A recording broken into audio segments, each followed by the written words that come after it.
course, there's a brand new He-Man Masters of the Universe movie coming out, and it's being directed by Travis Knight, which is extremely exciting. If you don't know, Travis Knight directed the fantastic film Kubo and the Two Strings. He also directed the absolute best by a mile live-action Transformers movie with Bumblebee, the one that actually gave us some hope that Transformers live-action films could be good. He directed those two films. He's now coming in to direct He-Man. And I was the first guy to tell you a little while ago that I started hearing from some people who shockingly said the movie's actually pretty good. I talked to a studio person. I talked to somebody who was at that screening in Irvine, California. I was also the one who told you where the actual screening was, but who was at that one. And they both said it's quite good, that the audience seemed to really like Jared Leto as Skeletor, which surprised them, and that it was great. One person telling me that it kind of feels like Kenneth Branagh's first Thor movie, which is good news to me because I love that movie. Well, then other reports started coming out, we talked about on the show, of other outlets saying they've talked to sources that said, shockingly, that this Masters of the Universe movie, despite the fact that it doesn't look very good, is actually really solid and really good. You know, Rob and I saw a big preview for it at CinemaCon, and we were surprised by how good it looked. Well, now there's even more. This one coming to us from from Comic Book Movies, who are writing this. As we first reported on Tornado.com, Scooper Daniel Richtman is the latest to share that he's heard revealing that trusted sources have told him that Masters of the Universe is, quote-unquote, very good. Since then, a Runtime leaker, Cryptic 4K Qual, has chimed in confirming that they've heard something similar. As a bonus, the insider also noted that Masters of the Universe currently has a runtime of around 2 hours. That should be enough time for this latest take to introduce us to these characters and the world that they inhabit. Okay, so there's two different bits of information in here for us to dissect. The one is the runtime. Let's talk about that for a second. Listen, runtime has no connection to how good or bad a movie is. There are some movies that the right runtime for them is 90 minutes, and that's perfection. Another movie is no more good or bad, but its absolute ideal runtime is 3 hours. It all depends. Shorter doesn't equal better, longer doesn't equal better. But I will say that hearing that Masters of the Universe is going to come in around the 2 hour mark, for me, and again, I'm only speaking for myself here, guys, I think that's a sweet spot. I think the whole conceit of Masters of the Universe and He-Man is one that can wear out if a runtime goes too long. Now look, I could totally change my mind about that. I mean, I could go in and watch this movie and then come out saying this movie needed to be about 20 minutes longer. Like, for example, the newest Superman movie, right? Like, I really love that new Superman movie, but it also felt in places like it took shortcuts and just didn't have enough time to breathe, and that was a movie that probably could have used of being about another 15 minutes longer or so. And so, who knows, maybe I come out of Masters of the Universe and I think that exact same thing. That, hey, this was really good, but it kind of felt rushed. And by the way, at 2 hours, the original Star Wars movie was 2 hours, guys. I'm so tired of hearing from people that, oh, if a movie's 2 hours, that means you rushed. Shut up. No, it doesn't. Every movie and every story is unique and needs a different runtime. The original Star Wars movie, I want everybody to remember this. The original Star Wars movie had to do several things. Had to introduce us to the entire situation of a galaxy. Had to introduce us to Luke, Han, Leia, Vader, the Empire, the Rebellion. We went to several different planets. We had to set up the whole lore of what the Jedi are, meeting Ben Kenobi and getting his backstory. And all. We had to do all of that stuff, and it's a 2 hour movie. 2 hour movie. And it's arguably the greatest film of all time. Certainly the most influential film of all time. So don't tell me 2 hours isn't long enough to probably... Of course it is, but it depends on the movie. Superman was 2 hours, needed to be a little bit longer.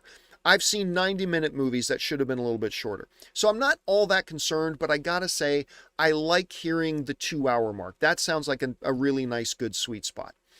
All right, well, let's talk again about yet another report coming out that is saying, this one from Daniel Richtman, saying that he's now hearing from sources, and who knows, he might be talking to the same people I talk to, I don't know. Or maybe it's different people who are also saying the same thing, again, saying that the movie's very good.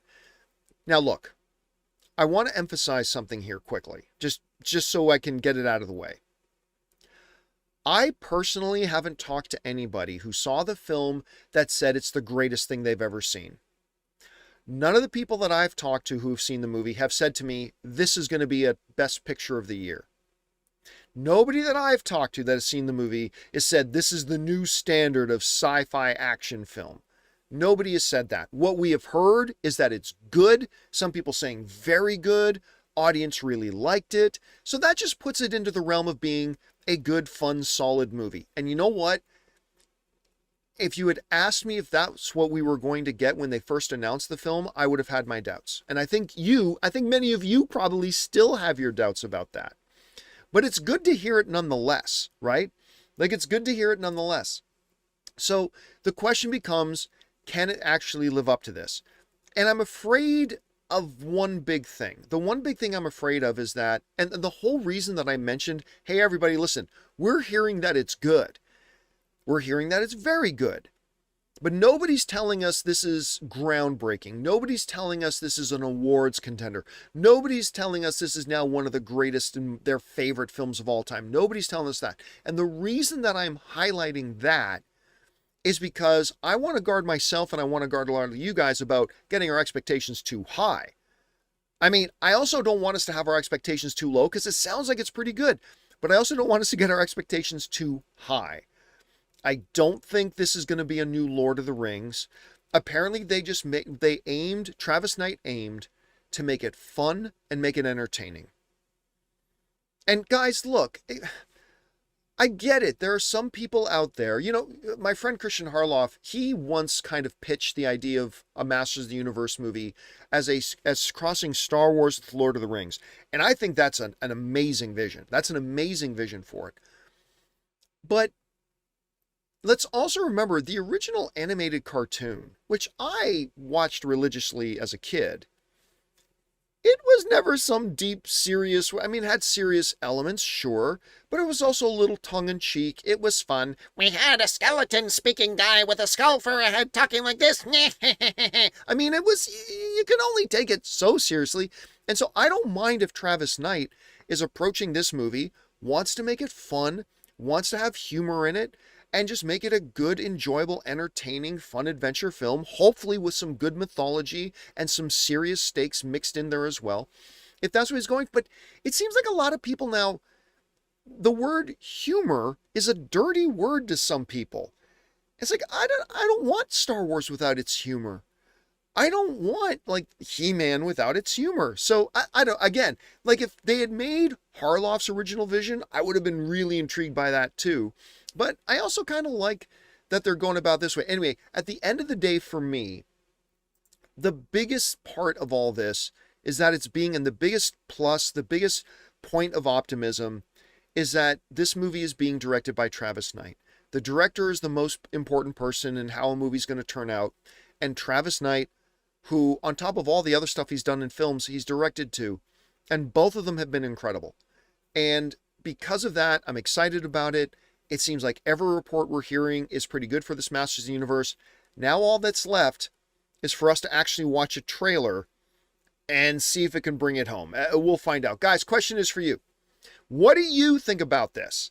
Do you like the sounds of a 2-hour runtime for the movie? I think that's probably a good sweet spot. And how are you feeling about more and more positive reactions coming out from it? None of it official yet, but it's sounding at least pretty good, which is a lot better than a lot of us expected at first. Anyway, whatever you guys think about this, jump down to the comment section below and let us know your thoughts. Hey guys, thanks so much for watching this video. Make sure you like the video, leave a comment, and subscribe to our channel. And don't forget, we have a daily podcast called the John Campea Show podcast, available on Apple Podcasts, Spotify, or your favorite podcasting app of choice. Go and subscribe to it today so it'll be there when you need it.